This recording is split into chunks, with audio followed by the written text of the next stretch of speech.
8 years have passed since my husband found out that I was cheating on him with my boss. That night changed everything. If you only looked at my life now, you might think I had always been steady and careful and self-aware. But that would not be true. There was a time when I was living through confusion and selfishness and fear, and I made choices that destroyed my marriage. I am not telling this story to excuse what I did. I am telling it because time has given me enough distance to understand it more clearly. I can now speak about it in plain language without hiding from my mistakes. When my husband Tom discovered the affair, my life broke open. It was not some random moment. It did not happen because of one unlucky accident. Tom had been growing suspicious for a while.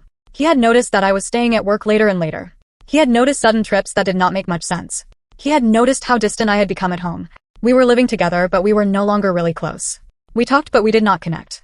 We functioned like a couple on the outside, while something inside had already started to crack. He was paying attention even when I thought he was not. The night he confronted me is still clear in my memory. I can still see the expression on his face. It was not just anger. It was hurt and shock and disbelief all at once. There was a look of someone whose reality had been broken in front of him. Tom had found the emails. They were explicit. They were undeniable. I could not explain them away. I could not pretend it was innocent. I could not hide behind confusion. The truth was right there in front of us. I had been having an affair with my boss David. It had not started as some grand love story. It was not a deep romance. It was a chain of poor choices that happened during a difficult period in my marriage. That does not make it better. In some ways it makes it worse because it means I destroyed something real for something shallow. At the time I had worked at that company for years. David was confident and charming and successful. He knew how to make people feel seen. He knew how to listen in a way that felt flattering. I was frustrated at home, and instead of facing those frustrations honestly with Tom, I took comfort in someone else's attention. It began with conversations that looked harmless. Then those conversations became private. Then emotional lines were crossed. Then physical lines were crossed too. I knew it was wrong early on. I knew it before it became serious. I knew it while it was happening. But I kept going. Part of me was drawn to the secrecy and the excitement. I convinced myself that the thrill was worth the risk. I told myself lies because the truth would have forced me to stop. I was wrong. When Tom found out, I did not deny anything. There was no point. There was no way to deny it and no honest defense for what I had done. He left the house right away. He did not come back for 2 days. Those were the longest 2 days of my life. I remember sitting in our home with silence all around me and finally feeling the full weight of what I had done. Before that, I had lived in a kind of split mind. At work, I had one life. At home, I had another. After Tom left, those separate worlds crashed into each other, and there was nowhere to hide. When he came back, it was not to work things out. He came back to pack a bag and leave again. This time he left for good. The first few months after that felt unreal. Everything moved, and yet nothing felt solid. I went through days like a person walking through fog. I could not focus. I could not eat properly. I could not sleep properly. I felt shame every minute, and still I had to keep dealing with practical things. I took a leave from work because I could not bear the thought of seeing David. The idea of walking into the office and pretending to be normal while my marriage collapsed was impossible. I could not face my coworkers. I could not face myself. Tom filed for divorce quickly. I did not fight it. I did not contest anything because I knew I had broken the marriage and there was no argument that could change that. I had done the damage. I could not ask him to stay inside the damage just so I would not have to feel the consequences. I moved out of our home and into a small apartment across town. It was not a warm or charming place. It was plain and anonymous. At that point, that was exactly what I wanted. I did not want neighbors who knew me. I did not want people asking questions.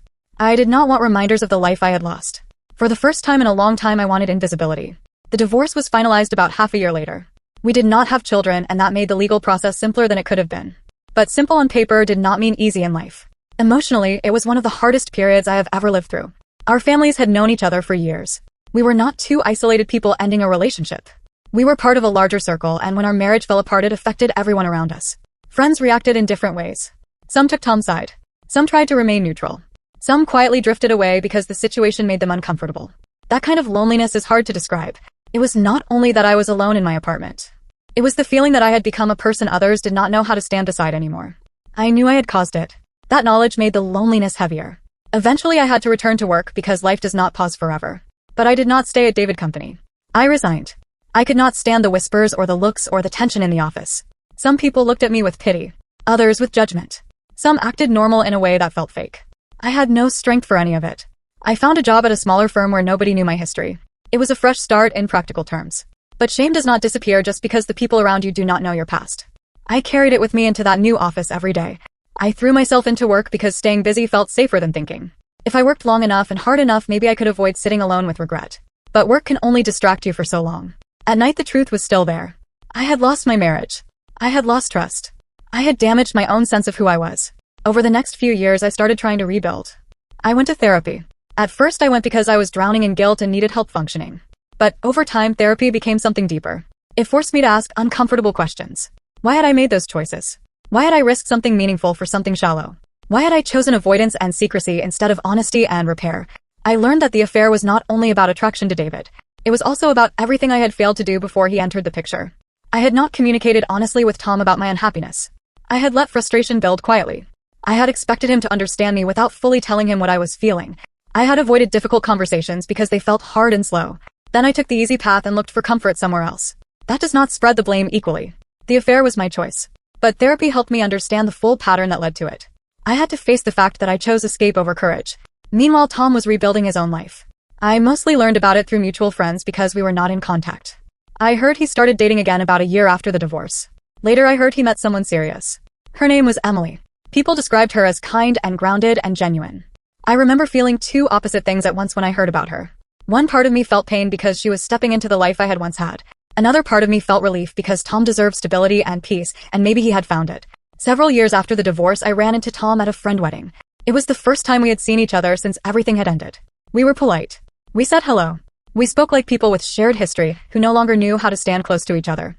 There was so much distance between us, even while we stood a few feet apart. I could still see traces of hurt in him, and that brought all my guilt back to the surface. Time had passed, but not enough to erase what happened. I did not know if he would ever forgive me. I did not know if I would ever forgive myself. As the years passed, I stayed in therapy and kept working on my life. I also joined a support group for people whose relationships had been affected by infidelity. Some people there had been betrayed. Some had cheated. Some had done both in different relationships. Listening to those stories changed me. It was painful but useful. I began to understand that infidelity damages more than a marriage. It damages identity. It changes how people see themselves. For people who are betrayed, it can shatter trust and reality. For people who betray, it can create shame and self-contempt and confusion about who they have become. I had to confront the fact that the affair had not only hurt Tom, it had also changed how I saw myself. For a long time I believed I was a decent person who had made one mistake. Eventually I had to admit it was more than one mistake. It was a pattern of deception. It was repeated choices. It was selfishness. That truth was hard but necessary because real change cannot happen while you are minimizing your actions. Around the 5th year after the divorce, I started to feel something I had not felt in a long time. Peace. Not complete peace. Not perfect peace, but enough peace to breathe. I had started a small business with a friend from my newer job. It was something I had always wanted to do but never had the courage to try. Building it gave me a sense of meaning that was different from the chaos of the years before. It was not a replacement for my marriage. It did not erase loss. But it was a new chapter that belonged to me and was built with honesty. For the first time in years, I felt I was creating instead of only repairing. Around that same time, I heard that Tom and Emily got engaged.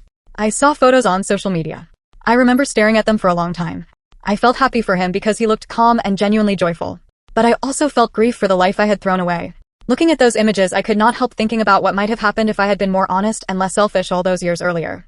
That kind of grief is strange because it is mixed with responsibility. You are mourning something and also knowing you helped destroy it. Then more time passed. 8 years after that terrible night, Tom and Emily were married and had their first child. When I heard the news, I sent a card. I congratulated them and wished them well. I did not expect any reply. I sent it because it felt like the right thing to do and I assumed it would end there. To my surprise, Tom reached out a few weeks later. He thanked me for the card and asked if I would be willing to meet for coffee. He made it clear he was not trying to restart anything. He said he wanted to talk for closure. I was nervous before that meeting. I did not know what version of him I would meet. Angry Tom. Polite Tom. Distant Tom. I did not know what he wanted to say or whether I was ready to hear it. When we met, it felt strange and familiar at the same time. It was like meeting an old friend and a stranger in the same person. We shared history, but we were no longer part of each other's daily lives. We talked about where life had taken us. We talked about work and marriage and growing older. Tom told me something that stayed with me. He said the affair had deeply hurt him and that pain had taken years to process. But he also said he had come to understand that the breakdown of our marriage had not appeared overnight. He had regrets too. He said he had not been attentive enough. He said he had missed signs that I was unhappy. He said he had taken our relationship for granted in some ways. Hearing that did not reduce my responsibility. But it changed something in me. For years I had assumed he saw me only as the villain in the story. Hearing him speak with nuance and honesty helped me understand that he had done his own healing work. Then he said something even more powerful. He told me he had forgiven me. He said he did not do it for me. He did it for himself. He said holding on to anger for years had kept him tied to the past. He had a new life and a family, and he wanted to live fully in that life without carrying bitterness from our old one. He said it took a long time to get there. I believed him. That conversation was not dramatic. There was no scene. There was no romantic tension. There was no attempt to rewrite the past into something softer than it was. It was quiet. It was two people acknowledging that they had shared an important chapter and that the chapter had ended. We did not leave as friends in the close sense, but we left with understanding. That meeting gave me closure I did not know I still needed. After that I felt lighter. Not because the past changed. It did not. But because some part of the emotional knot had finally loosened. Today my life looks very different from the life I had before. The business I started grew more than I expected. It took years of work and many mistakes and many long days, but it became something real and stable. Building it taught me discipline and patience and humility. I also started dating again after a long time. I was much more careful than I used to be. Not in a fearful way, but in an honest way. I spent more time understanding what I wanted and what I needed instead of chasing distraction or excitement. I learned that real happiness is not found in secret thrill or emotional escape. It comes from the steady work of building a life you respect. That is less dramatic than an affair. It is also far more meaningful. I am not the same person I was 8 years ago. I do not say that proudly as if growth erases harm. I say it gratefully because if I had stayed that same person, I would still be living in avoidance and dishonesty. The affair remains the most painful mistake I have ever made. It caused damage that cannot be undone. It hurt Tom. It hurt our families. It hurt friendships. It hurt me. It changed the course of my life. But it also forced me into a level of self-examination I had never done before. It showed me parts of myself I did not want to see. My selfishness. My weakness. My tendency to avoid conflict. My desire for validation. My ability to lie when I wanted comfort more than truth. Seeing those things was ugly. But seeing them was necessary. I learned how to be more honest with myself. I learned how to sit with discomfort instead of escaping it. I learned how to speak up before resentment grows. I learned that secrecy always asks for more secrecy. I learned that guilt does not heal anything on its own. Guilt can be a beginning, but only if it leads to responsibility and change. There are still moments when I think about the past and feel a heavy sadness. That weight never fully disappears. I do not think it should. Some choices should stay with you because remembering them helps you remain honest about what they cost. But the weight is easier to carry now. Time helps. Work helps. Therapy helps. Truth helps. For a long time I believed the biggest thing I lost was my marriage. In one sense that is true. But over time I realized I also found something important. I found myself. Not the polished version of myself I like to imagine. The real one. The flawed one. The one capable of hurting others. The one capable of changing. The one who had to rebuild character instead of image. That discovery was painful. It was also one of the most valuable things that ever happened to me. When people tell stories like this, there is often pressure to end with a clean lesson and a simple moral. Real life is messier than that. My story does not end with a perfect redemption. I cannot undo what I did to Tom. I cannot return the years. I cannot erase the hurt. What I can do is live differently now. I can be truthful. I can be accountable. I can refuse to run from hard conversations. I can build relationships on openness instead of fantasy. I can carry the past without letting it define every day of my future. That is what I try to do. Sometimes I think back to the woman I was before everything collapsed. She thought she was stuck. She thought excitement meant aliveness. She thought someone else's attention could solve loneliness inside a marriage. She thought avoiding conflict was easier than facing it. She was wrong about almost everything that mattered. The woman I am now knows that intimacy requires honesty even when honesty is uncomfortable. She knows that boredom and frustration in marriage are not solved by secrecy. She knows that being understood by someone new is not the same as building a life with integrity. She knows that choices made in private can destroy many lives in public. She also knows that change is possible. Not easy, not quick, but possible. If anyone reading this has made a serious mistake and feels trapped in shame, I would say this. Do not use shame to hide. Use it to tell the truth. Do not turn your wrongdoing into a story where you are the victim of circumstances. Name what you did. Face the consequences. Ask why you made those choices. Then do the slow work of becoming someone safer and more honest. That work may not restore what you lost. In many cases it will not. But it can still build a life worth living. And if you are the person who was betrayed, then I would say this. Your pain is real. Your anger is real. Your healing may take years. You do not owe anyone quick forgiveness. If forgiveness comes, it should come in its own time and for your own peace, not because others want the story to end neatly. Tom taught me that without meaning to. His forgiveness years later was one of the clearest examples of strength I have seen. He did not deny what happened. He did not pretend it did not matter. He simply refused to keep letting it shape his future forever. I respect him for that. I respect Emily too, though I have only known her from a distance. She built a life with a man who had been hurt deeply, and from what I can tell, she did it with kindness and steadiness. That makes me glad. It also reminds me that life continues after devastation. Not in the same form. Not with the same people. But it continues.